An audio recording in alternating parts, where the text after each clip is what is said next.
Welcome to Nonprofit Thrive, a podcast where we learn from the humans who are helping nonprofits succeed in the digital world. Now, let's get started with the show.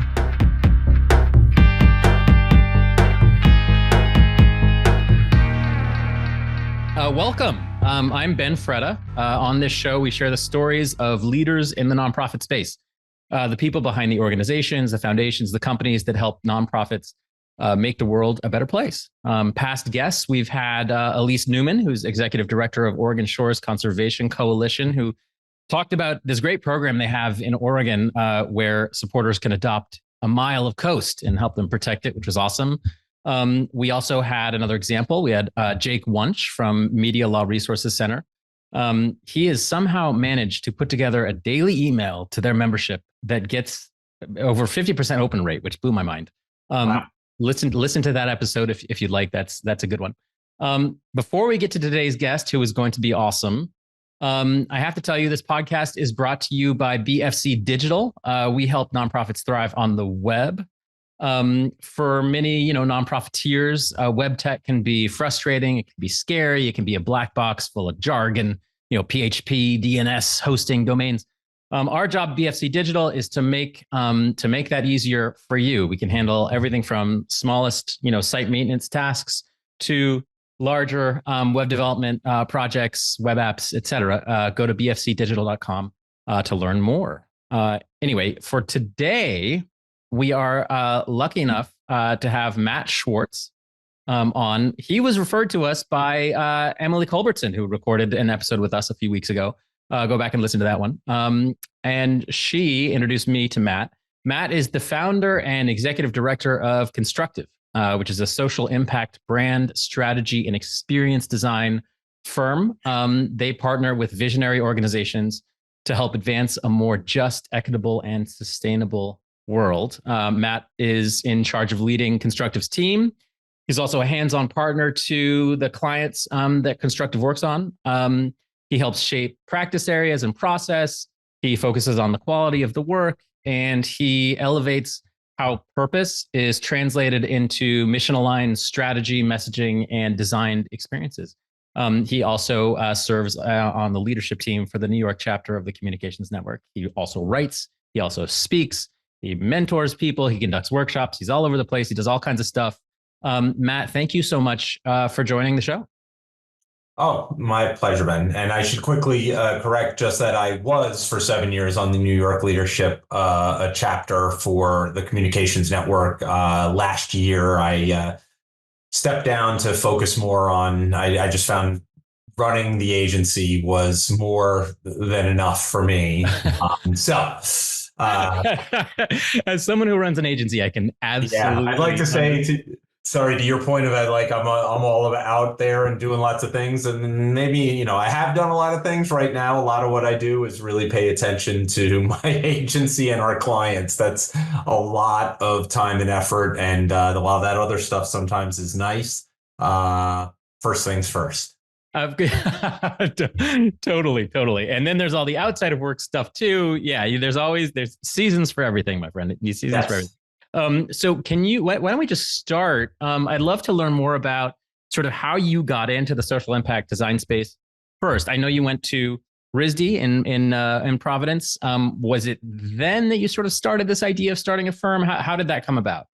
No. So first is I did some studies at RISD and at the School of Visual Arts. I actually went to college at Sarah Lawrence. So I originally went to school for writing was my primary focus. I did a lot of writing and, English and writing and artwork in high school were my thing, amongst others. And Sarah Lawrence had a really great writing department. And so I went for that. And then I switched over to adding digital or visual studies. So focusing on fine art, really.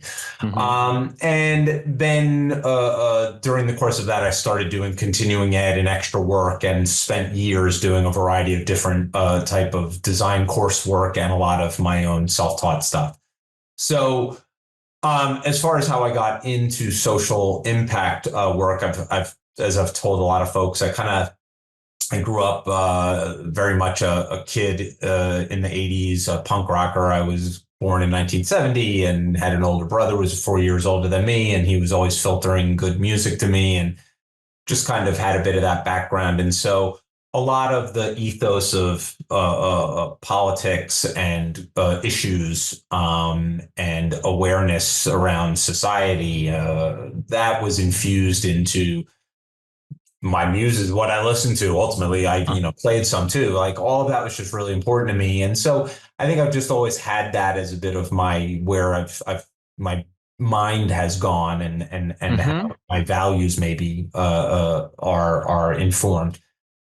And so, when I graduated college and then, basically I eventually moved into doing design and, I graduated in 93 and the commercial internet was basically getting going by the time I really was starting to hit the beginning of my career. And so I worked at, some ad agencies, doing digital work and this and that, and basically did that for 5 or 6 years and then started Constructive. So which at the time was just Matthew Schwartz design studio. So I, started this work based on my interest in those issues. In the very early years, I did whatever I could get my hands on pretty much. I mean, obviously I didn't do anything that I felt was unethical, but I didn't just do social impact work, but quickly aggregated, focused the work we do and that I did there and grew from there.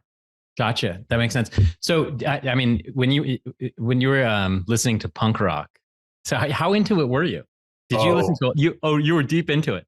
Yeah, I'm a really big music fan. And yes, I listen to, I have much more expansive taste now. But yeah, I listened to, back then was a really good era for punk rock, and the punk movement from, the late 70s, into the 90s and the post-punk movement and all of that was a great time for that kind of music for sure. And I still enjoy things that are in that vein. And yeah, so listen to a lot of stuff over the years. Do you remember? I listened to a little bit of it in high school. My sister was really into punk music, and I was always sort of listening to whatever she tossed my way. Do you remember Rancid?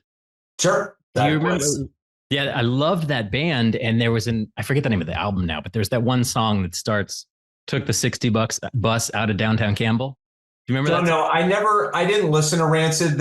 Rancid, to my knowledge, is they get a little bit into some of the, not quite ska punk, but I think they have that. Yeah, that was never my vibe. I'm actually, I'll say pretty clearly, unless it's like Fishbone, I'm not very into ska. The Specials are cool and stuff, but I didn't love that movement. Not that it's like bad. I just never got into it. And at that point, maybe I was listening to some other things. I listened a lot to the Dead Kennedys and the Bad and the Circle Jerks and X, and then later listened to bands like Fugazi and Jawbox. And I'm actually good friends with Bill Barbeau, who was the guitarist there and owns an agency actually similar to mine. Wow. Yeah. Anyway, listen to a whole lot of stuff in those camps. And do you think music now, is there any genre that embraces like social criticism as much as that genre did then? Boy, that's a good question. I do not think so.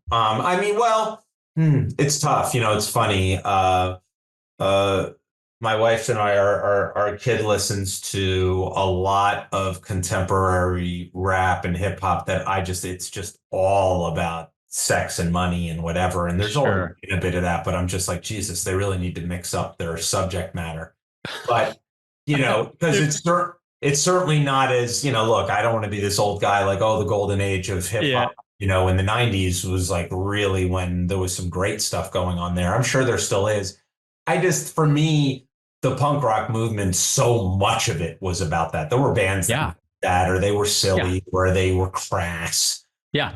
But the overwhelming idea of punk music is about social commentary. And I think that hip hop, the rap game, rap music has been has had a lot of that obviously as well.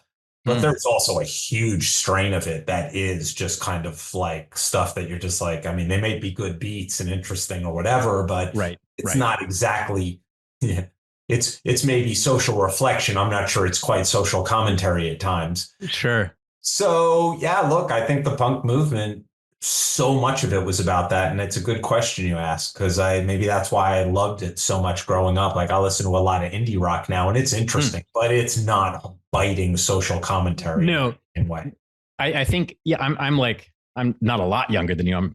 I was born in 77. So my music was really, late 90s through 2005. And so it's a lot of that indie rock stuff. And it's not social commentary the same way. It's social reflection. Yes. Maybe a little cynicism about the way things are, a little rejection of the way things are. But the punk movement is almost like, it's so funny because people think of it as a violent thing or a dark thing, but it's almost like eager. You know what I mean? Like it's almost like kind of sweetly, straightforward about the changes that need to happen. You know what I mean? What's wrong with the world? It's not cynical at all. Punk rock's it's very political music. A lot of it, even if they're not talking. Some bands, I mean, the Dead Kennedys were, straight up naming names political.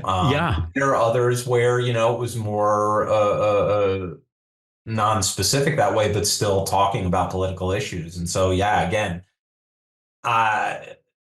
that blend of me, I'm on the record as saying music is humanity's greatest invention ever. I'll go to my grave on that one. I just think music is someone I met who I said that to, she was a musician. She said, I have a different saying. She says, I say music is proof of God. Now I'm not a religious person, but I love the sentiment. Yeah, for sure. Yeah, I just think that the blend of music and politics and what it can do to bring people together, and the great thing about the punk movement, it was so DIY. There's a lot of talk now about equity or maybe better being inclusive. The punk movement may have had its problems, and they're male dominated in certain ways and all of that, but boy, it was really inclusive and lots of eclectic stuff going on in it, really energetic, really embracing of all kinds of different viewpoints, at least the stuff that I listen to. And, maybe that's a big part of why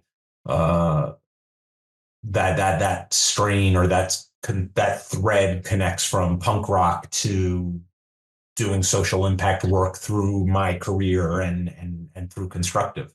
Totally.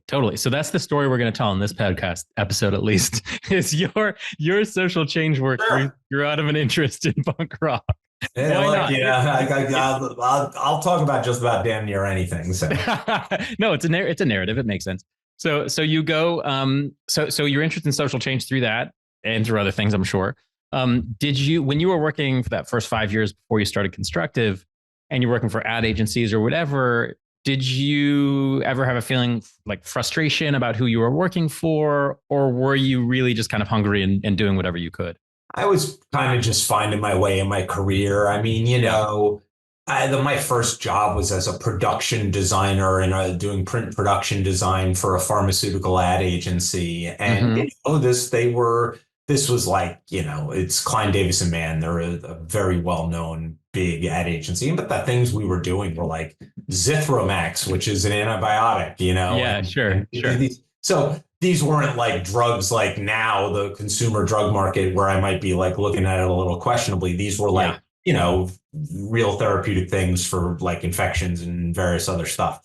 And then, I worked at Young Rubicam in what was the new technologies department. It wasn't even called interactive back then. This was like, and that was where I had worked my way into a job there within Y&R. And, you're doing work for like, banner ads, doing animated banner ads, or designing mini sites for like AT&T or 7-Up or Dr. Pepper, I remember. And Novell, is that the name of the technology company? I forgot. Yeah, Novell, I remember doing. So, none of it was objectionable or distasteful. And at the time I was focused on how could I be good at my craft, which Yeah. back then a lot, and I was very much a self-taught designer, and I continued to just do more and more self-teaching and then just continuing ed classes. I had good visual instincts, but I didn't understand typography or grids or any of that stuff. I had to Right.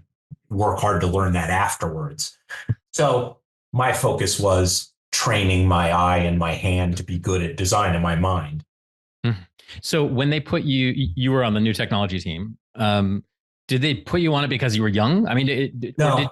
did you actually sort of you didn't have a background in coding or anything at that point? No, and you wouldn't. I mean, there were people who did coding. No, there were designers, it was an ad agency. So you had designers, you did have some developers. It was the very nascent, use of the internet. I mean, this was 95 or 96. I mean, this was really early on. I mean, Alta Vista was an actual search engine that people used.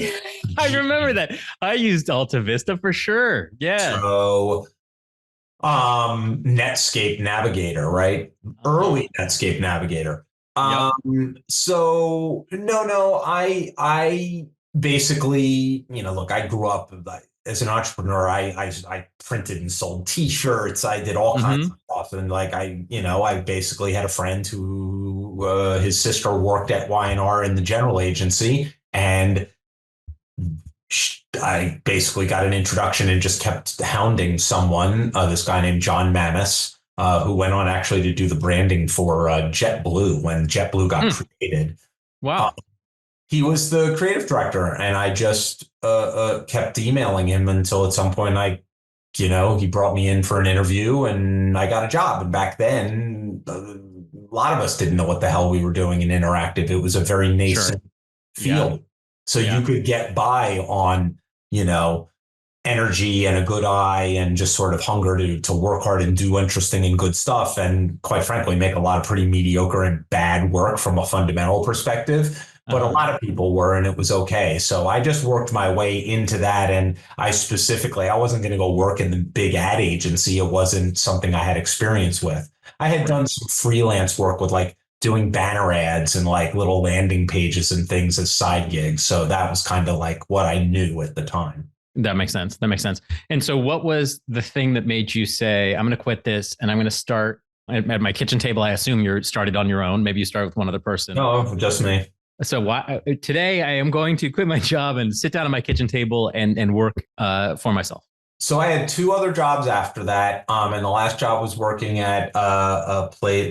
The job in between was at an advergaming place, doing these kind of interesting advertising trivia based games mostly. And I would design those. And then after that, I worked at a place called Online Retail Partners doing e-commerce design. Okay. So it's where I started to get exposure to information architecture. I would work with a UX designer.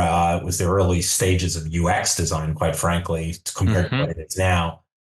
What led me to leave to do my own thing? I mean, I'm kind of wired that way. I think if you grow up listening to punk rock and you have an entrepreneurial bent, you're probably somebody that's better off working for yourself than for someone else. I could understand that. And I didn't love working underneath the people I was working under. I don't know. And I wanted to do my own thing. And I knew it would be more than me just freelancing, but I didn't know much more than that.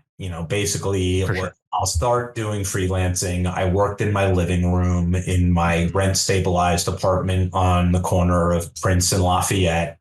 And that was, 2000, and started to, towards the end of 2000 is when that happened. And just started working on my own and hustling and, learning and making lots of mistakes along the way. And, figuring out how to grow a practice and bring people along. That is I can so relate to that because I did the same thing, except it was on 14th Street and 3rd Avenue instead of Prince and Lafayette, but the same kind of deal. You just have a couple of jobs, for me, it was putting content in someone else's website. That was it. Just uploading, doing content upload, and I was like, someone will pay me to do this. Oh my gosh. And so you sort of start, and you do that. That makes sense. So tell me about sort of who was your very first client? God, man, no one's asked me this. I should know this. Oh my God. Very first client? Yeah, who's the first person to actually pay you real money as Oh my Constructive? God, I wish I knew the answer to this question. I You don't can know. you I can get don't, back to us. I don't know if I can figure it out. I honestly don't. I Okay, well, don't who's have the the email from back then. I do have a bunch of my old work saved, but I don't know if I have the very first time. Like, I can remember the first time I got paid doing freelance work, but I don't remember who the very first client I did work for under Matthew Schwartz Design Studio after I no longer worked for someone else. I don't remember.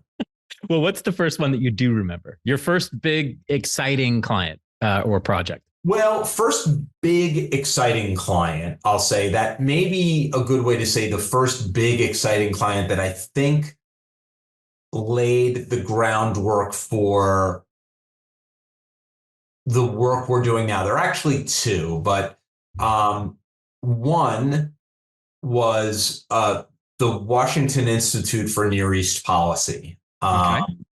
I they're kind of, probably I would say maybe now a bit more center right. I don't know, but they're, I think, mostly a centrist think tank that does a lot of work on understanding the Middle East and conflict there and et cetera. And clearly they have a U.S. bent, but it's, I think they are not certainly hard right or hard left. Um, and they had a massive website. They had at the time, a 5,000 plus page website. This was early 2000s, and it was all independently coded HTML pages. There wasn't CMS. Brutal. So, and we built the CMS from scratch with raw PHP. So Cool. no framework, certainly no CMS. Drupal or WordPress weren't anywhere able to do this kind of thing. So, wow. I had a developer script out this guy Rex, great Rex Hamilton, Randy.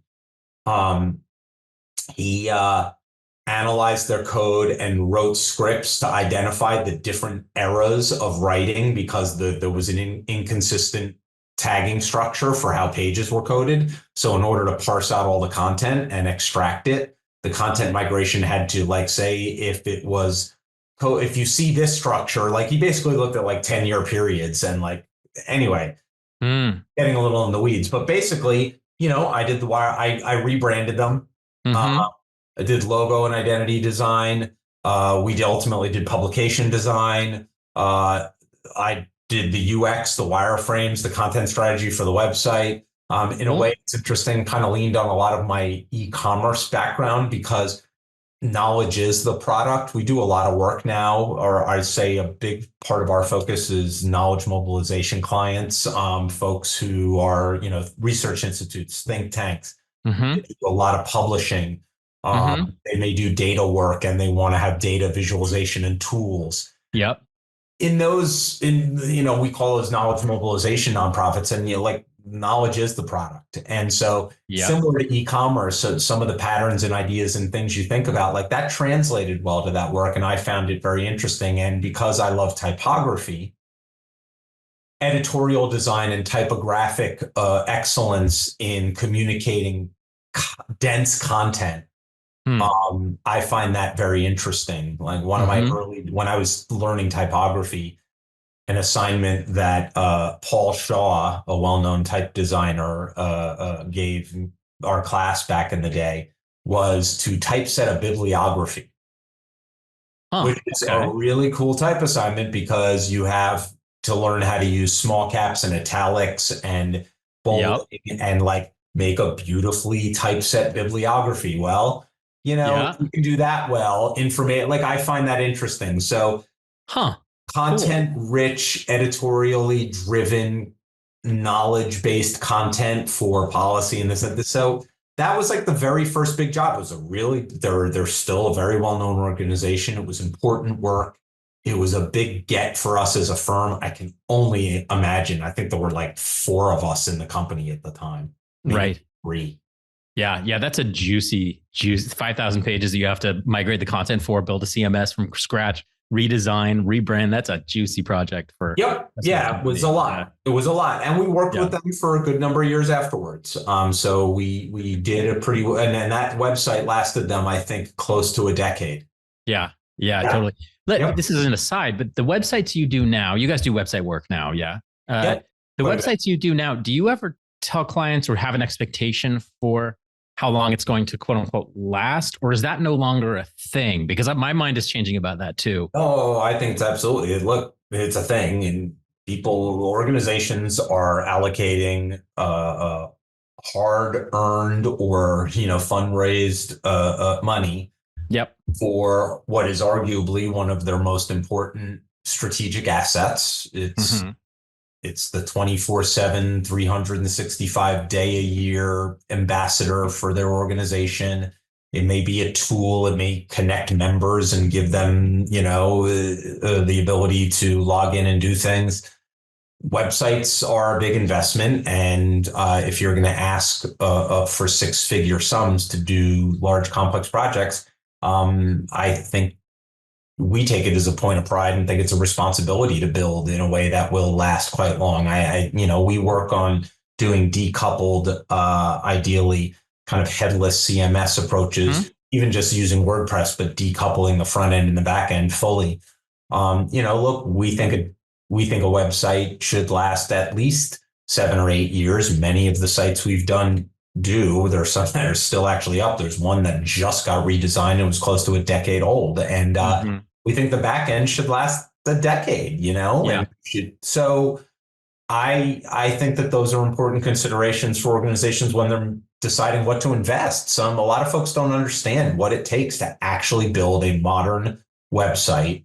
For sure. And do it in a way that is going to take care of everything from operational efficiencies on the back end for how people interact with it. The admins are users too. They're the most heavy users of your website, actually. Yep. They're in there perhaps on a daily basis. So how thoughtful you are about how the back end is built is going to have as much of an impact on its effectiveness for you as an asset for your organization as the experiences on the front end, at least if you care about your people and the folks who have to do that back end stuff and integrations to complex systems and all of that. Those things matter just as much as the user experience. And so we think, the work we do should, ideally have a 7 to 10 year lifespan. And ideally, if be adapt, keep the back end for even longer and just completely run the front end. And that's kind of what I was saying about, if you're going to ask about how the CMS is, right? Like you can keep the same back end,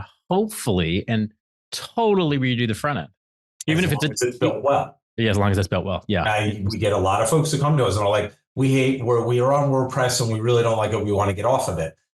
It isn't that they don't like WordPress. It's that they had a really terribly developed installation of WordPress. Yes. That either the firm cut corners because they had to for budget, and that often happens, and I get it. I would not overly invest way beyond, what was allocated for a project.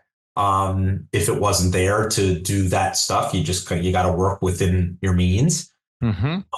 Or that's just not where they focus. And they use lots of plugins and all these kind of sloppy ways of doing work. Yeah, exactly. We do a lot of maintenance and support. So we'll have organizations come to us all the time who need just little bits every month, just little bits. And we see, from the entire spectrum, right? We see things that are built really solidly, great. There may be one piece of custom functionality for which a custom plugin is built, perfect.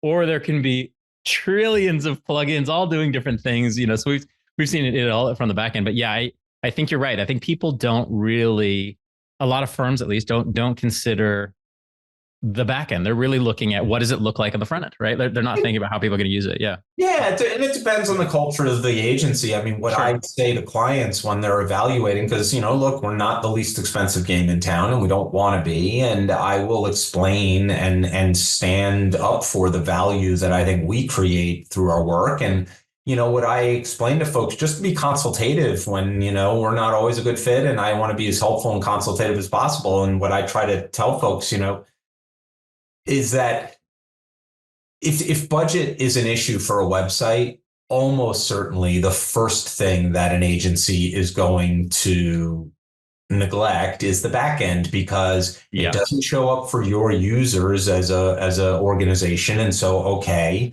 And it doesn't show up in their portfolio.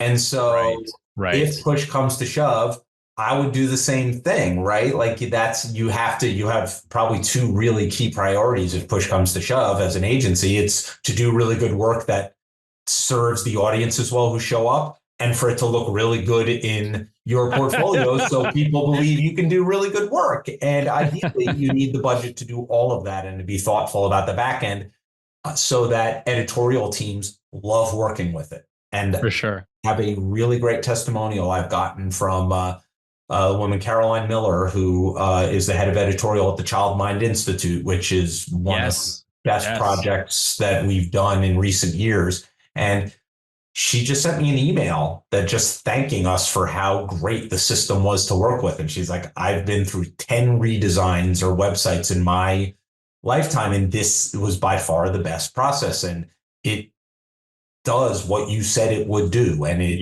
does it well, not kind of, but it's a pain in the ass. So what are some of the things if you're comfortable sharing, what are some of the things that you did for that project in the back end that they really appreciated?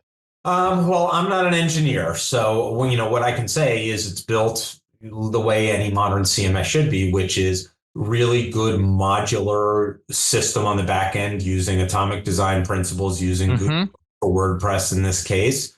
A lot of the good work for that starts at the taxonomy level and how well the content strategy organizes and structures content, and then just how human-centered the workflow for building pages is on the back end, so that what you get on the front end kind of is aligned with the way you build it on the back end.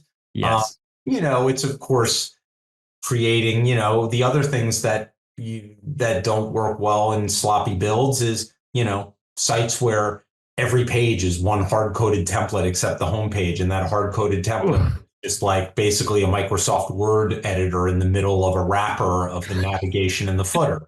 Exactly. Yeah. So, I think a lot of people are going to relate to that. Yeah. Yeah. So designing the back end to do that stuff well, and creating content types so that they're actual database elements, so that content can be really dynamically connected when you're developing. Again, if knowledge is the product and the thought leadership is the product, the research is the product, the article, the way those are constructed down to the database level is as important as the typographic detail editorially when you're designing, working in pull quotes and calls to action and all these other things. I care about all those things. And I think, our company, and I think that's the way you need to approach doing it well, and have, it's a little bit of the Steve Jobs ethos versus the, why can't I think of Wozniak's first name right now? Steve Wozniak, right? So, Steve Jobs, unequivocally a terrible human being, right? That's what it sounds like. Yeah. Yeah, no, I read his biography by, oh my God. Oh man, Isaacson. It's love that book. Love that book. That is a book. Fascinating book. Great book. Well, gave me a real appreciation for, as much of a dick as he was a real visionary about the contained holistic system. Now, we work open source, so I'm not necessarily advocating for that. We're not building product that way, though. The main thing he understood is that software and the user experience working holistically and speaking to one another and being controlled, if you will, really matters. And that's where the idea of slapping in plugins and stuff, right? Like, if you were to basically, Wozniak would be putting plugins into all sorts of things because hackers want to do this, that, and the other thing. And Jobs would be thinking very thoughtfully about how does the back end of the way the software is built and in his case, the hardware, translate into what the user experience is. And that's what the brand is about. So I that we want to think about that continuum and that through line. That makes total sense. Let me ask you sort of a slightly different question, which is about you're talking about how for a lot of the projects you work on, knowledge is the product, right? Like either articles or thought leadership or spreading information. And that's one of the reasons I love working in nonprofit world is I'm not working on websites where they're selling shoes or selling, trying to get someone to click the contact button so you can get a coaching free therapy session or something. There's a lot of, for nonprofits, sometimes it's hard to, I guess, quantify what the outcome is that you're looking for. The same way that if you're selling shoes, it's easy. You're trying to sell a pair of shoes. Each pair of shoes, you make $50. Thus, you can spend however much on something, and then you can buy traffic from Google at X rate. And if you calculate that and discount it by the drop-off rate, you get the number. Yep. So for how do you guys think about that when it comes to like a knowledge nonprofit where you're spreading information? What's the value of that information? Can you put dollars onto it in a way that helps you decide where to allocate your resources or not? How do you think about that? That's a huge cloudy thing in my mind at the moment that I'm trying to wrap my head around. Yeah, it's a good question, Ben. It's a question that is probably answered by different people to some degree, in that I guess what I'm saying is that I can tell you how we can measure just through a website the effectiveness of our work in delivering that product, if you will. Let's say it's a research report that is maybe HTML first, which is how we are increasingly doing things. So it's not a PDF. That's a whole another conversation. Love what you just said, because I feel like I'm constantly talking about this with people, but go on. So, yeah. So, look, these are you just look at basic engagement metrics. It's pretty straightforward, but I can't do the translation or the triangulation between, the amount of average site visit, the average number of pages viewed, the increase in organic traffic versus direct traffic, et cetera. There are so many different factors, but what we can say is that, more people are visiting your site for longer periods of time, and they are clearly making their way to these valuable pages that you want them to, right? We can do analytics on how effective both the traffic patterns are through Google Analytics or the behavioral page specific analytics with something like Crazy Egg or Hotjar. Yep. So, at the end of the day, the nonprofit in those industries, their job primarily is to get people to engage with their ideas versus perhaps fund a program that is, let's say, digging water wells in, sub-Saharan Africa or something. Those are concrete projects that maybe get funded, and there are ways that they're driving that. A lot of the nonprofits we work with are not actively, overwhelmingly, I should say, focused on fundraising. Yep. Their site. They are funded. They might be the funders. So their measures are a little different. So I think, it's about site engagement for sure. And then it can be extended out into areas of social, about how much are other people following, tracking their content. The website kind of is the hub for some of that activity, but social media is its own thing. We can do things like, because we do a lot of brand strategy and positioning and messaging work, you can do perception studies where you take a look at how people are talking about the organization through social media and do social listening.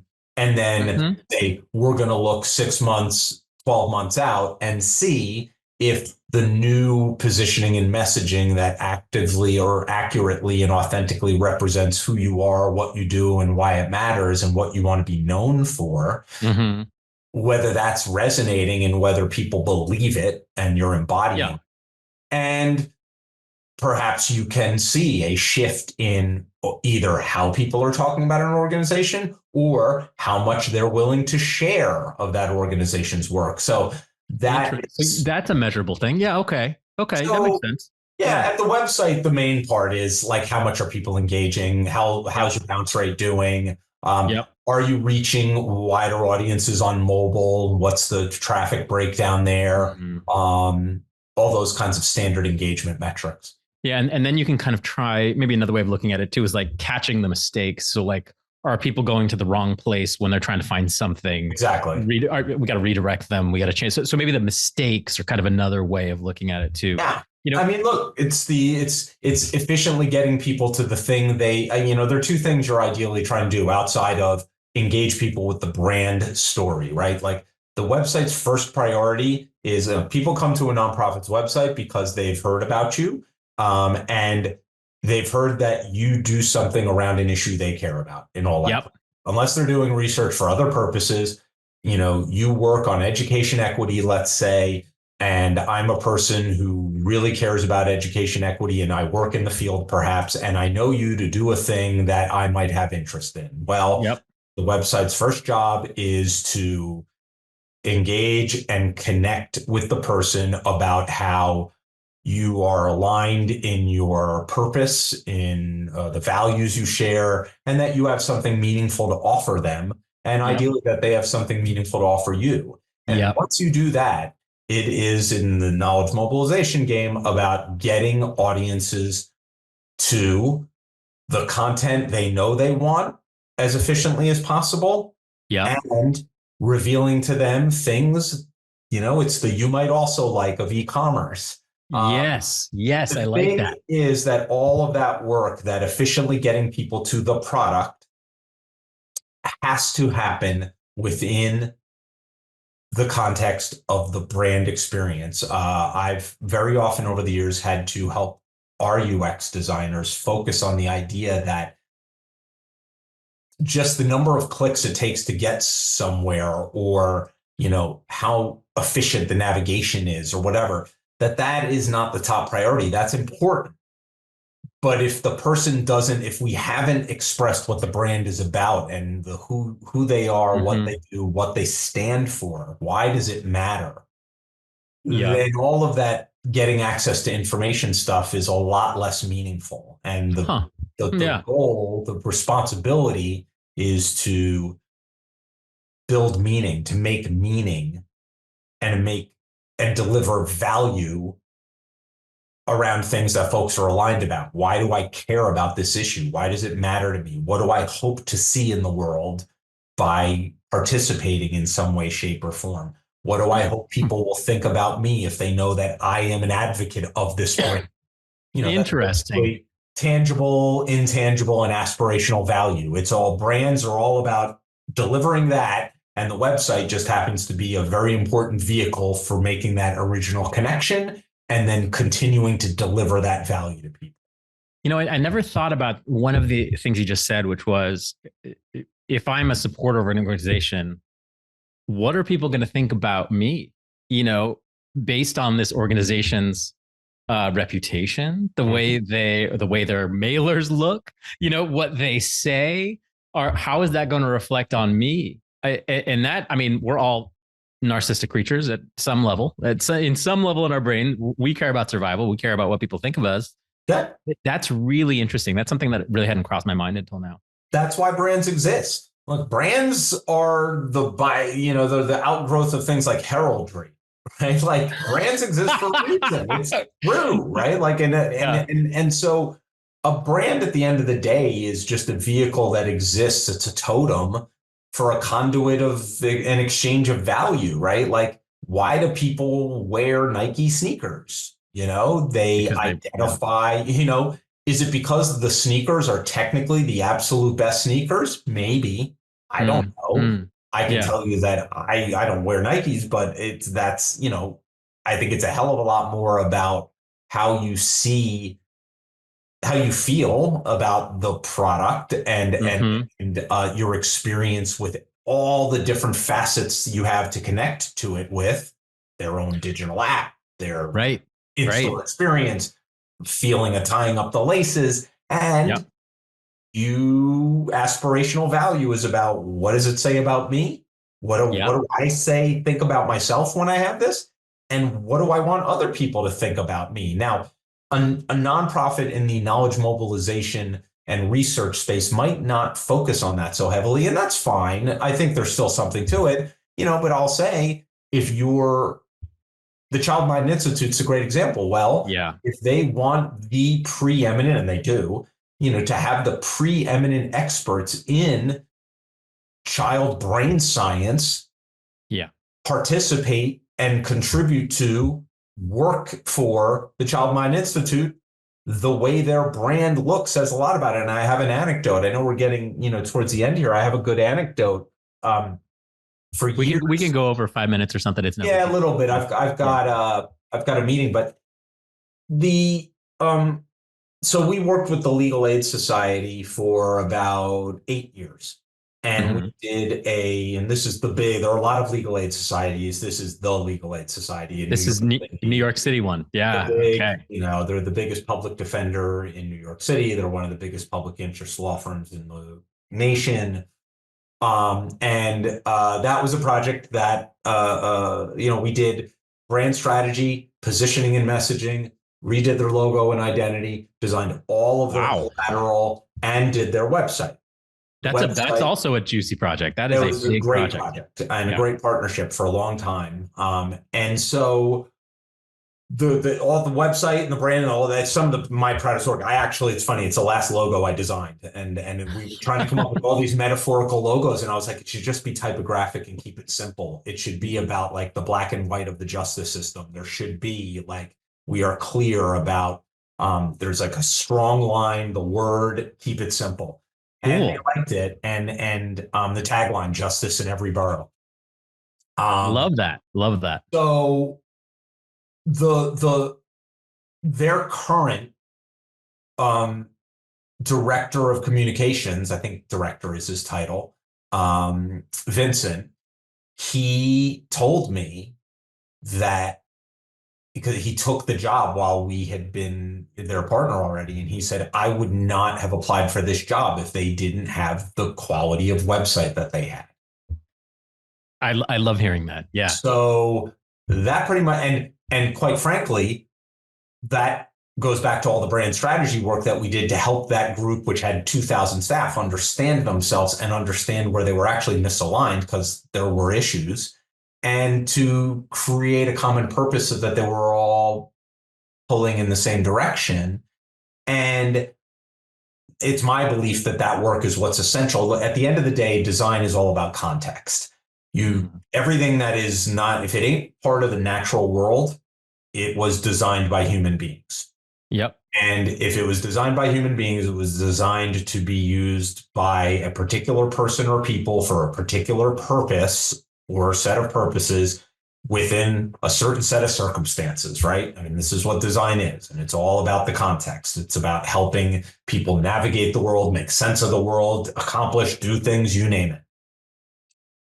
Well, if your goal is to create experiences that connect folks to brands through websites online, brand strategy is the best context you can hope to have to understand what the website ultimately needs to do, so that you are then applying the discipline of user experience design and digital strategy and content strategy and such, and then design, user interface design, to deliver on those brand ideas. Otherwise, you're just going to think about it as a website. And so that's why my background, starting as a designer, I got very interested in brand strategy 19 years ago and built out that practice going back to my writing background. And I say that to say that the reason that Vincent really felt like this website resonated with him as a place he wanted to go work is because of that. And quite frankly, the primary goal of the website, amongst other things, one of them was to make the Get Help section more robust for people who needed help, which we did a lot of. It was not,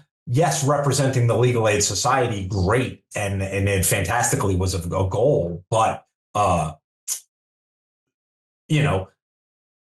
and the goal of the brand, I'm kind of stammering over my own words. The reality is that a big part of it was to attract the best people in the brand strategy to want to be a part of their practice areas and why they deliver a unique type of service and value and justice to New York City. Oh, yeah. I was, it's a secret, but I was a lawyer for 2 years before doing this. And I was a lawyer in New York City, and getting a job at New York, Legal Aid Society is one of the hardest jobs to get in the legal world in New York City, which is bizarre to people who don't understand it. Yep. But if you are in the legal world, that is the height of legal practice in New York. If you do public interest law, no doubt about that. Anyway, I forget exactly how I got on that, but suffice it to say that those connections, that through line from a brand's purpose and a real deep understanding of who an organization is and what makes them tick and why they exist. Yeah. Connecting that to the designed outcomes that we are asked to create with something like, for example, a data visualization tool. Yep. It requires understanding what matters to the audience and this idea of brand value. And I guess that's how we were talking about it and connecting to that, because that's why people turn to nonprofit brands, because they are experts in issues that they care about. And they understand that organization to be effective in making a difference on that issue that they care about. Yeah.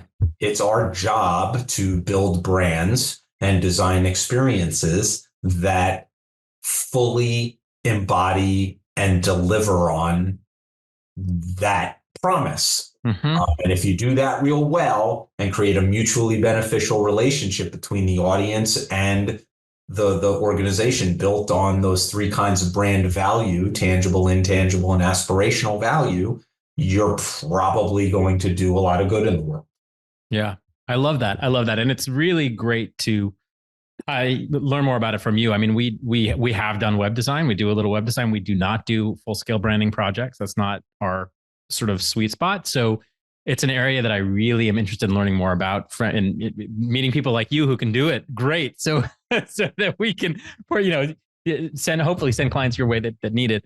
Sure. But really appreciate it. It's been super interesting and educational for me. I know we are running out of time. Is there anything I did not ask you? And I fear that there are about 700 questions I wanted to ask you, and I only got through about 5 of them. So. Well, that's the part of that could be my fault, Ben. I'm a bit loquacious. But that's when the conversation's good, right? You've been talking about interesting issues, and that's why I didn't get to my other 655. We hope.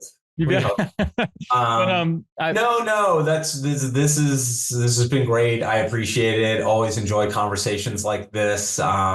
So appreciate your time. I actually have had on my list to create a podcast for myself and my company, and it seems to be impossible for me to get around to it. So maybe one day I'll chat with you about that. Definitely. Well, thank you so much for coming on the show. Really appreciate it. Yeah, you bet.